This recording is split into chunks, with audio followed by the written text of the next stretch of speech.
Praise the Lord. ജീവജലത്തിന്റെ പുതിയൊരു എപ്പിസോഡിലേക്ക് എല്ലാ സഹോദരങ്ങൾക്കും വേഗം വരുന്നവനായ യേശുക്രിസ്തുവിന്റെ അതിപരിശുദ്ധ നാമത്തിൽ സ്നേഹ വന്ദനം.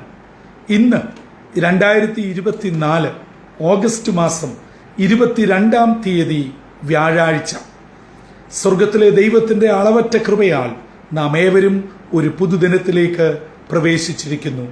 ഈ ദിനം സന്തോഷത്തിന്റെയും നന്മയുടെയും അനുഗ്രഹത്തിന്റെയും ദിനമായി തീരട്ടെ എന്നുള്ള പ്രാർത്ഥനയോടെ ഇന്നത്തെ വാഗ്ദത്ത വചനത്തിലേക്ക് പ്രവേശിക്കാം.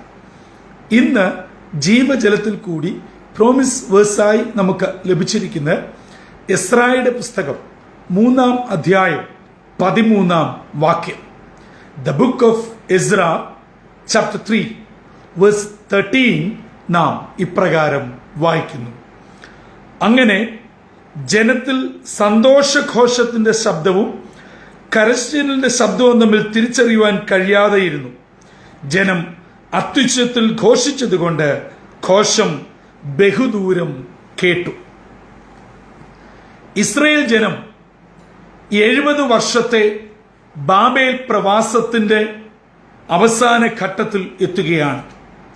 പാർസി രാജാവായ കോരേശിന്റെ മനസ്സ് ദൈവം ഉണർത്തുകയും ഘട്ടം ഘട്ടമായി നെബൂഖദ്നേസർ പിടിച്ചുകൊണ്ടുപോയ ദൈവമക്കളെ യെരുശലേമിലേക്ക് മടക്കി അയക്കുകയാണ്. എസ്രയുടെയും യോശുവയുടെയും ഒക്കെ നേതൃത്വത്തിൽ ജനം യെരുശലേമിലേക്ക് മടങ്ങി വന്നു. അവർ മടങ്ങി വന്നിട്ട് ആലയ പണിക്കുള്ള ക്രമീകരണങ്ങൾ ചെയ്യുകയാണ്. 20 വയസ്സിന് മുകളിലുള്ള ലേവ്യരെ അതിന്റെ ശുശ്രൂഷയ്ക്കായി നിയമിച്ചുകൊണ്ട് അവർ പണി ആരംഭിച്ച് കല്ല് ഇടുകയാണ്. ഇതാണ് ഇന്നത്തെ വാഗ്ദത്ത വചനത്തിന്റെ പിന്നിലുള്ള പ്രധാനപ്പെട്ട കാര്യം എന്ന് പറയുന്നത്. നാം വായിച്ചു കേട്ട 13-ാം വാക്യം, ജനത്തിൽ സന്തോഷത്തിന്റെ ഘോഷവും കരച്ചിലിന്റെ ഘോഷവും ഒരുപോലെ വന്നു. എന്താണ് അതിന്റെ കാരണം? 11-12 വാക്യങ്ങളിൽ നാം കാണുന്നു, ജനം അടിമത്വത്തിൽ നിന്നും ബാബേൽ പ്രവാസത്തിൽ നിന്നും മടങ്ങി വന്നിട്ട് അവർ അവരുടെ ദൈവാലയത്തിനുള്ള അടിസ്ഥാന കല്ല് ഇടുകയാണ്. ചട്ടപ്രകാരം ദൈവത്തിന് സ്തോത്രം പാടി അവർ അടിസ്ഥാന കല്ലിടുമ്പോൾ പഴയ ദൈവാലയം കണ്ടിട്ടുള്ളവർ, ആരാധിച്ചിട്ടുള്ളവർ, വയോധികരായ ആളുകൾ രണ്ടാമത്തെ ദൈവാലയത്തിന് സാക്ഷ്യം വഹിക്കുകയാണ്. അത് അവരിൽ ആനന്ദാശ്രുക്കൾ പൊഴിക്കുവാൻ ഇടയായിത്തീർന്നു. അങ്ങനെ മടങ്ങി വന്ന ജനം അടുത്ത ദൈവാലയത്തിന് അടിസ്ഥാനക്കല്ലിട്ടത് പഴയ ആൾക്കാർക്കും പുതിയ ആൾക്കാർക്കും ഒരുപോലെ സന്തോഷകരമായി തീർന്നു. അവർ സന്തോഷത്തോടെ ദൈവത്തെ പാടി സ്തുതിച്ച് കരഞ്ഞ് ഉല്ലസിച്ചു. ആ ഘോഷം ബഹുദൂരം മുൻപോട്ട് പോയി. 2024 ഓഗസ്റ്റ് മാസം 22-ാം തീയതി വ്യാഴാഴ്ച അതിരാവിലെ ഇന്നത്തേക്കുള്ള വാഗ്ദത്ത വചനം കേട്ടുകൊണ്ടിരിക്കുന്ന ദൈവ പൈതലെ, കഴിഞ്ഞ നാളുകളിൽ താങ്കൾ ചിലയിടങ്ങളിൽ തകർക്കപ്പെട്ടു, നിന്ദിക്കപ്പെട്ടു, പിടിക്കപ്പെട്ടു, ആക്ഷേപിക്കപ്പെട്ടു. താങ്കൾ ജീവിതത്തിൽ ഏറ്റവും ഉന്നതമെന്ന് കരുതിയത് പലതും നെബൂഖദ്നേസറിനെ പോലെയുള്ള ചില ആളുകൾ വളരെ കുതന്ത്രം മെനഞ്ഞ് തകർത്ത് പിച്ചി ചീന്തി എറിഞ്ഞു. അതൊരു പക്ഷേ നിങ്ങളുടെ ജോലിയാവാം, നിങ്ങളുടെ ആത്മീയ ജീവിതമാകാം, സോഷ്യൽ സ്റ്റാറ്റസ് ആവാം, അതുമല്ല നിങ്ങളുടെ മക്കളുടെ ഭാവിയാകാം, കുടുംബജീവിതമാകാം, സാമ്പത്തിക ഭദ്രതയായിരിക്കാം.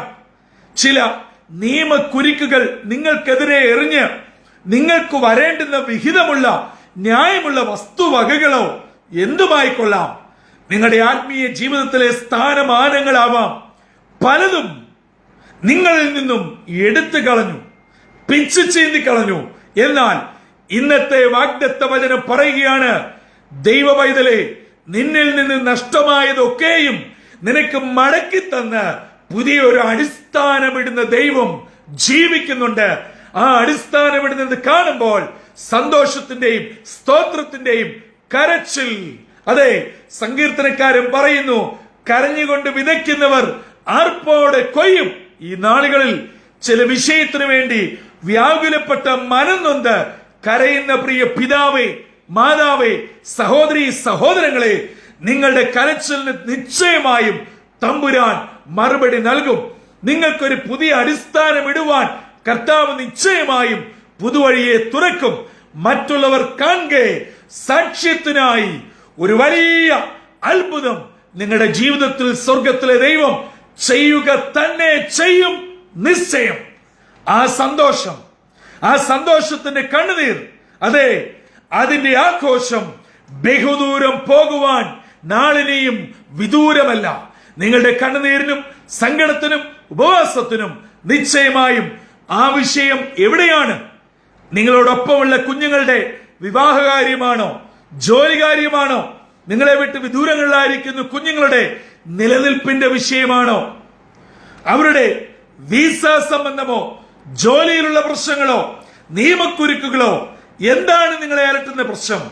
എന്നെ കേൾക്കുന്ന ദൈവമക്കളെ, അതിന് അറുതി വരുത്തി ഒരു പുതിയ അടിസ്ഥാനമിടുവാൻ സ്വർഗത്തിലെ ദൈവം മതിയായവനാ. അതുകൊണ്ട് ഇന്നത്തെ ദിനം പ്രാർത്ഥനയോടെ, ഒരുക്കത്തോടെ ഇന്നത്തെ വാഗ്ദത്ത വചനത്തിൽ അടിയുറച്ച് വിശ്വസിച്ചുകൊണ്ട് മുന്നേറുക. സെരുബാബേലിന്റെയും എസ്രായുടെയും യോശുവയുടെയും ഒക്കെ നേതൃത്വത്തിൽ ജനം മുൻപോട്ട് കുതിക്കുകയാണ്. ഹല്ലേലൂയ!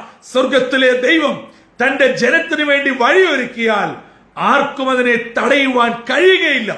നിങ്ങളെ കുറിച്ചുള്ള ഒരു പദ്ധതി സ്വർഗത്തിലെ ദൈവത്തിനുണ്ട്. പ്രിയമുള്ളവരെ, നിങ്ങളുടെ ആൺമക്കളെ ചൊല്ലി, നിങ്ങളുടെ പെൺമക്കളെ ചൊല്ലി, നിങ്ങൾ പ്രാർത്ഥിക്കുന്ന ചില വിഷയത്തിനെ ചൊല്ലി തമ്പുരാൻ നിശ്ചയമായും പുതുവഴി തുറക്കും. അവിടെ ഒരു പുതിയ അടിസ്ഥാനക്കല്ല് നാട്ടുവാൻ ദൈവം മതിയായവനാണ്.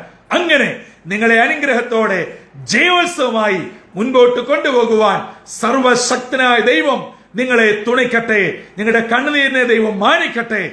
ഇന്ന് ഏതെങ്കിലും മനോവിഷമത്തോടെ ഈ വാഗ്ദത്ത വചനം കേൾക്കുന്നുവെങ്കിൽ, പ്രിയ സഹോദരങ്ങളെ, താങ്കളോട് ദൈവത്തിന്റെ ആത്മാവ് ഹൃദ്യമായും വ്യക്തമായും ഇടപെട്ടുകൊണ്ടിരിക്കുകയാണ്.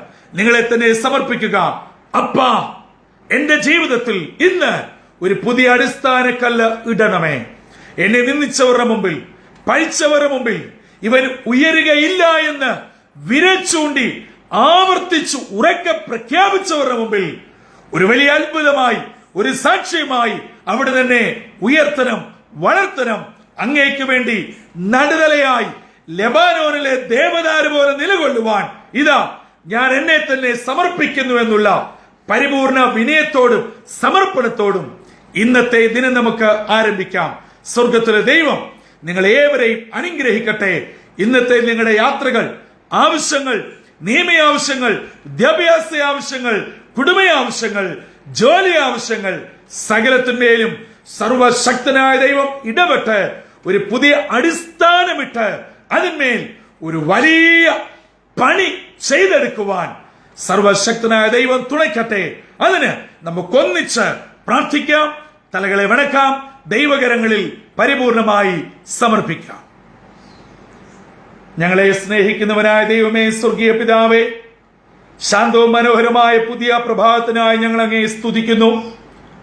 ഇസ്രായേൽ ജനം ബാബേൽ പ്രവാസത്തിൽ നിന്നും മടങ്ങി വന്ന് ഒരു പുതിയ ദൈവാലയത്തിന് അടിസ്ഥാനമിട്ടപ്പോൾ പഴയ ആളുകളും പുതിയ ആളുകളും ഒന്നിച്ചു നിന്ന് ദൈവത്തെ പാടി സ്തുതിച്ച സന്തോഷത്തിന്റെ കണ്ണുനീർ, ആത്മീയ ആഘോഷത്തിന്റെ ശബ്ദം ബഹുദൂരം പോയതുപോലെ ഈ നാളുകളിൽ ഞങ്ങളുടെ ഇടിഞ്ഞു കിടക്കുന്ന, തകർന്നു കിടക്കുന്ന പിശാചങ്ങളെ ഉയർത്തുകയില്ല എന്ന് പറഞ്ഞ് ഞങ്ങൾക്കെതിരെ വാദഗത ഉയർത്തുന്ന സകല മേഖലകളിലും അപ്പനവിടുന്ന് പുതിയ അടിസ്ഥാനക്കല്ലായ, മൂലക്കല്ലായ ക്രിസ്തുവാകുന്ന യേശുവിനെ ആശ്രയിച്ചുകൊണ്ട് ഞങ്ങളിതാ ഇന്ന് ആരംഭിക്കുകയാണ്.